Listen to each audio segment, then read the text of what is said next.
Hi buddies, welcome to AmassGames. My name is Simon and today I'm bringing a review for Pandemic the board game, the novel, which in this case is called Patient Zero by Amanda Bridgeman.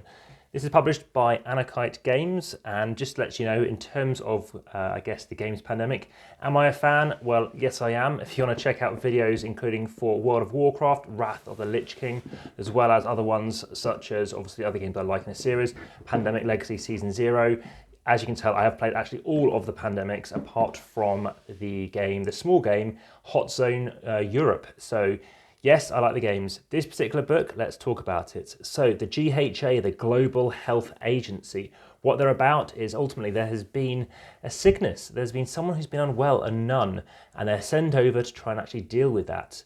Now, straight away, I'm using the word sent over. Yes, it's very similar to Pandemic. We have even characters which are similar to obviously the actual board game. We have the dispatcher, the researcher, the contingency planner, so many people relevant to actually the game itself.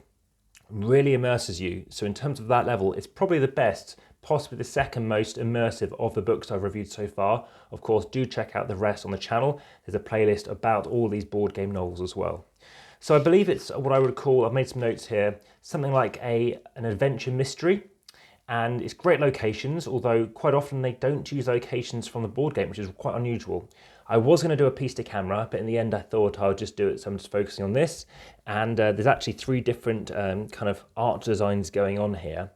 And it's, yeah, I mean, you have places like Lima in there, you have places like Atlanta, which is great to see, but you also have places like Lyon and Edinburgh, which aren't actually in any of the games I've played from what I can remember, which is a little odd.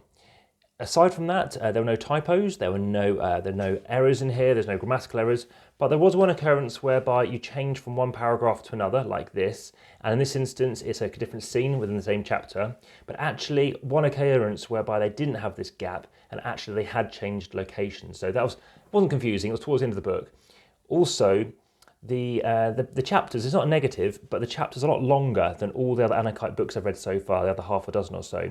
We're talking around 20 odd pages compared to about 14, maybe fewer than that, sometimes 10 on average. So the chapter length were 40 to 100% longer, but because it's a real world location, I actually found it was really quick in comparison to actually go through this.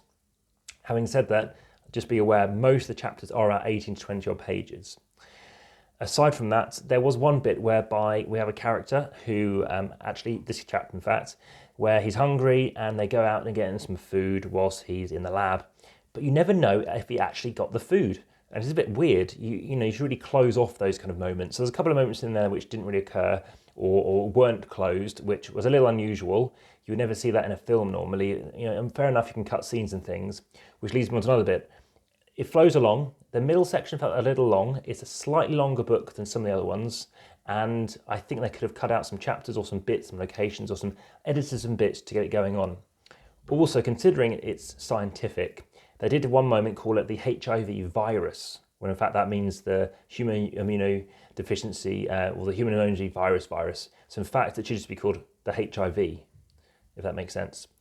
So that was only just because that's my background in immunology, so they didn't mention that. But aside from that, a very strong offering, highly recommend it.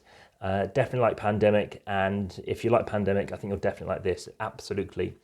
Now, in terms of what to read next, there is, if you are interested, of course, please share, please like to show me your like, join the comments, let me know in the comments. And via the description, you can follow on Patreon, you can follow on Instagram, and also you can support the channel in addition to Patreon by clicking through to Linktree. I do have giveaways on there occasionally, so keep on checking up for new content there.